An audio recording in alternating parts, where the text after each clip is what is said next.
Because ज़रा सी गलती आपको कहीं से कहीं ले जा सकती है और ज़रा सी एहतियात आपकी ज़िंदगी बचा सकती है। The role of midwives in pregnancy, during pregnancy, सबसे पहले तो ये डेफिनेशन बता दें डॉक्टर साहबा कि मिडवाइफ होती क्या है। देखो, मिडवाइफ जो है ना वो एक बीच का ब्रिज है, लाइक वो डॉक्टर नहीं है, वो नर्सेज में कुछ होती हैं कि जो नर्सिंग करके और उसके बाद में फिर वो मिडवाइफरी करती हैं, लेकिन देयर आर सम जिनको डायरेक्ट मिडवाइफरी ट्रेनिंग देते हैं ना। और वो क्या करते हैं कि वो स्पेशली प्रेगनेंसी और प्रेगनेंसी रिलेटेड जो kind of low risk patient होते हैं ना, वो उनको डील कर रही होती हैं और हाई रिस्क को स्क्रीन आउट करके आगे कंसल्टेंट के पास भेज देती हैं। कभी कभी ये होता है ना कि वो, मुझे लगता है मिडवाइव्स क्योंकि उनकी एक रेपुटेशन भी होती है कि माशाल्लाह इतने बच्चे पैदा हुए हैं हेल्थी एंड एवरीथिंग, तो जब कोई हाई रिस्क भी आता है वो एक चैलेंज के तौर पर बच्चे और माँ की जान भी कभी कभी कुछ ले लेती हैं। देखो, लेना नहीं चाहिए ना, ये तो सही नहीं, आप जो है ना, आप मिडवाइफ को दाई से या ट्रेडिशनल बर्थ अटेंडेंट से कंफ्यूज कर रहे हो। देखो, मिडवाइफ जो है एक प्रॉपर्ली ट्रेन्ड पर्सन है, है ना, ये वो दाई नहीं है या वो नहीं है जो मोहल्ले में सालों से जो नहीं डिलीवरी कराते आ रहे हैं, और it's not the same thing. लेकिन डॉक्टर साहबा अक्सर ये होता है, अक्सर ये होता है कि लोग दाइयों को, मैं ये नहीं कह रहा मिडवाइफ्स को दाई समझते हैं, बट दाइयों को मिडवाइफ समझ लेते हैं और दाइयाँ प्रिटेंड करती हैं कि वो मिडवाइफ्स हैं। दाइयों को डॉक्टर भी समझ लेते हैं, बहुत सारी दाइयाँ अपने आप को डॉक्टर कह रही होती हैं, पीपल हैव नो सेंस, वो समझ जाते हैं वो डॉक्टर है। अब हमें कैसे पता चले वो कौन सा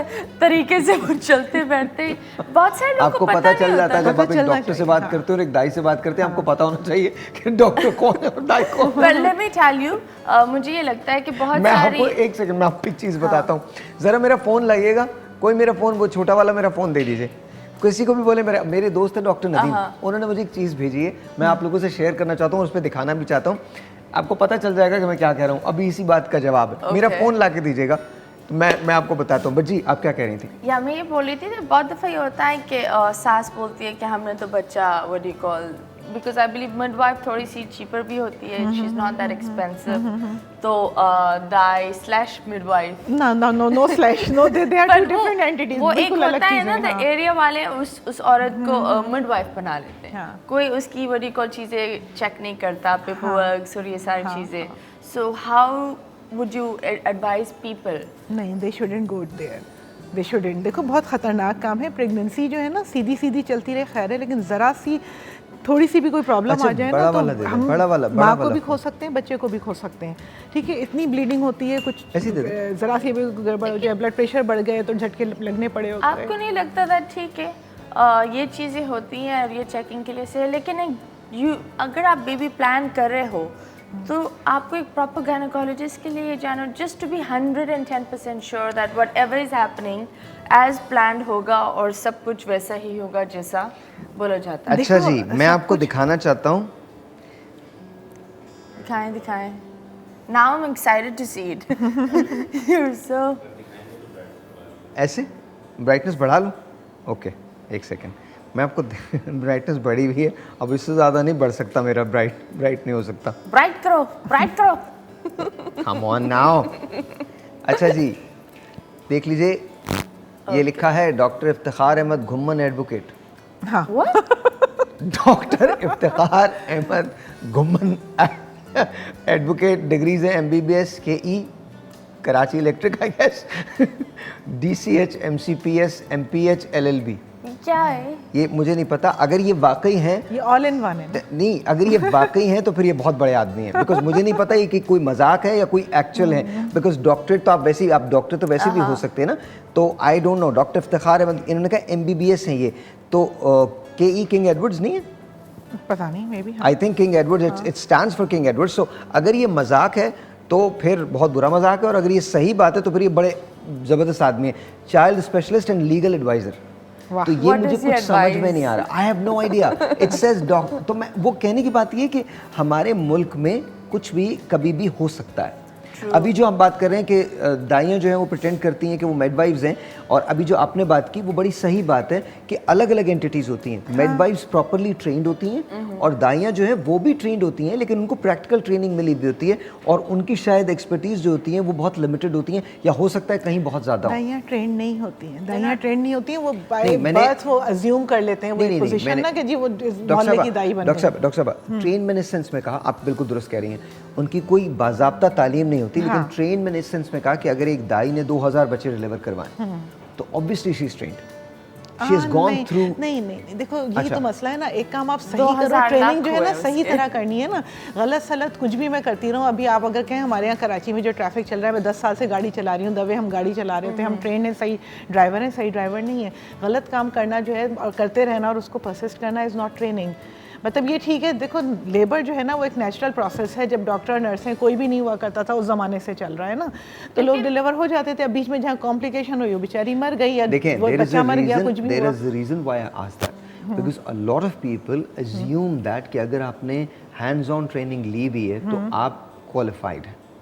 A lot of people assume बहुत ज़्यादा। हाँ वो एक होता है ना, उनकी माँ दाई थी फिर। अच्छा, मैंने आपको एक और, शायद ये मैं इसलिए नहीं कह रहा, मैंने आपको एक और बात ये इसलिए भी कही है, I am a petroleum engineer.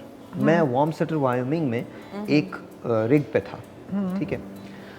हमें इंस्ट्रक्ट किया जाता था, even though we were qualified, even though we were trained, लेकिन हमें इंस्ट्रक्ट किया जाता था, बाकायदा इंस्ट्रक्ट किया जाता था, इवन दो कि हम रिग के हेड थे, हम सुपरवाइज कर रहे थे उस रिग को, लेकिन हमें इंस्ट्रक्ट किया जाता था फ्रॉम द कंपनी कि ड्रिलर की बात सुननी है। जो केसिंग को रन करता था ना, केसिंग उस पाइप को कहते हैं जो आप अंदर डालते हैं, और उस केसिंग के ज़रिए फ्लूइड जो है ऊपर आता, पंप होता है।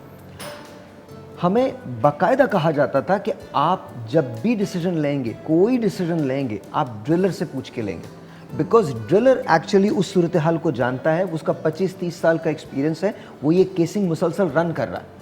तो मुझे लगता है, मैंने उस ये कहा था, लेकिन हो सकता है यहाँ पर ये एनालॉजी काम ना करती। हाँ देखिए, ज़मीन में आप थोड़ा सा गलत भी सुराख कर लेंगे, कोई फर्क नहीं पड़ेगा, कोई क़यामत नहीं आएगी, ऐसा नहीं है, बंदा इधर का उधर चला जाएगा। ऐसा बिल्कुल नहीं, ऐसा सी हमारे यहाँ ऐसा बिल्कुल भी नहीं है, ऐसा बिल्कुल भी नहीं है। जब एक रिग तबाह होती है तो 90, 92, 95 मिलियन बिलियन का तो लॉस होता ही होता है, पैसों का लॉस होता है। नो मैम, जाने भी जाती हैं ऑफ कोर्स।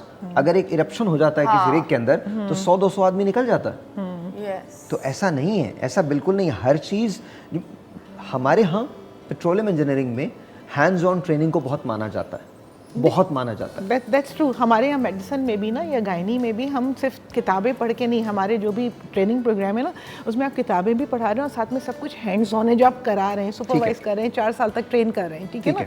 उसके बावजूद भी गलतियाँ हो सकती हैं। तो एक किसी शख्स ने जिसने बिल्कुल भी ट्रेनिंग, एक फील, एक नेचुरल हर किसी का वो हो सकता है, लेकिन इंसानी जान के लिए मैं उस पर नहीं कहूँगी रिलाई करें। हमने एक शुरू किया था, हमने डाइट ट्रेनिंग प्रोग्राम बहुत पहले एक स्टार्ट किया था, जिसमें हमने कहा था ठीक है, क्योंकि हमारी पॉपुलेशन के ज़्यादातर लोग जो हैं वो इन्हीं के पास जा रहे हैं गाँव में, छोटी छोटी जगहों पे, तो क्यों ना हम इन्हीं को ट्रेन कर दें और उन्हें वो सिखा दें कि वो प्रैक्टिसेस जो पेशेंट्स की या बच्चे की जान के लिए ख़तरनाक हैं वो ना करें, ठीक है ना। उसमें देखो वो एक इंजेक्शन होता है जो पेन बढ़ाता है, ठीक है, जिसको हम बहुत सारी एक पूरी ड्रिप में एक छोटा सा इंजेक्शन डाल के आहिस्ता आहिस्ता ड्रॉप करके देते हैं, ठीक है। वो उसको डायरेक्ट IM इंजेक्ट कर देते हैं, ठीक है। तो उसमें यूट्रस भी फटते हैं, बच्चे भी मर जाते हैं, तो बहुत कुछ हो रहा होता है। तो बहुत सारी, और पाकिस्तान में आपको पता है हम लोग दुनिया में पहले नंबर पर हैं, जो हमारे यहाँ जितनी माएँ मरती हैं दुनिया में कहीं नहीं मरती, तो हम है ना, तो हम दुनिया में पहले नंबर पर हैं मैटरनल मॉर्टेलिटी में, जितनी माएँ हमारे यहाँ मरती हैं, ठीक है।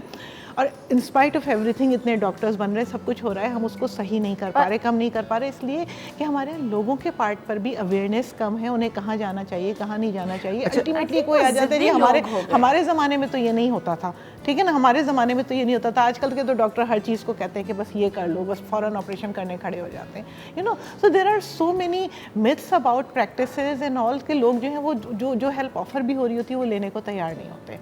तो बहुत परेशानियाँ हैं, बड़े मसले हैं हमारे पास। हम मैं बासी शहीद हॉस्पिटल में मैं प्रोफेसर हूँ, तो मेरे उस पर लेबर रूम के दरवाजे के ऊपर मरती हुई पेशेंट को लाके स्ट्रेचर छोड़ के लोग भाग जाते हैं, भाग जाते हैं अपनी बीवी को छोड़, इसलिए कि उसका ब्लड अरेंज करना पड़ेगा, उसके लिए दवाएं लानी पड़ेंगी, छोड़ के भाग जाते हैं, ठीक है। अब जब वो आपके सामने पड़ी आप क्या करोगे, ठीक है ना। अब आपको दौड़ भाग के आप उसकी IV मेंटेन कर रहे हो, सब कर रहे हो, आपको अंदाज़ा नहीं कितने लीगल इम्प्लिकेशंस होते हैं। फिर बाद में कोई मर जाए, कुछ हो जाए तो सब खिड़कियाँ शीशे तोड़ने के लिए आ जाते हैं। तो डॉक्टर्स जिन हालात में मेरा काम कर रहे हैं, यू कैन नॉट इमेजिन। अच्छा, मेरा एक सवाल है, जाहिर है ये पॉलिटिकल टॉक शो तो है नहीं, वरना हम हालात पे भी बात करते कि हालात सुधरते क्यों नहीं हैं, चाहे वो अब्बासी के हों या जना के हों या किसी के भी हों, या वो लाहौर में किसी अस्पताल के हों, हम उस पर बात नहीं करें। सवाल ये कि ये क्या बिहेवियर है कि आप अपनी मरती हुई बीवी को छोड़ के चले गए, क्या उनको प्रोसिक्यूट किया जाता है? नहीं किया जाता। सुबह कभी कभी ना ये होता है, इधर उधर छुप के देख रहे होते हैं कि क्या हो रहा है, like they don't want to take responsibility for anything. और अगर बेगम बच गई हाँ तो वापस आ जाए, तो फिर वापस आ जाते। और अगर उनका इंतकाल हो गया तो भी मतलब फिर शायद तोड़ फोड़ करने के लिए आ जाते हैं कि ना इनकी नालायकी की वजह से मर गई डॉक्टरों की।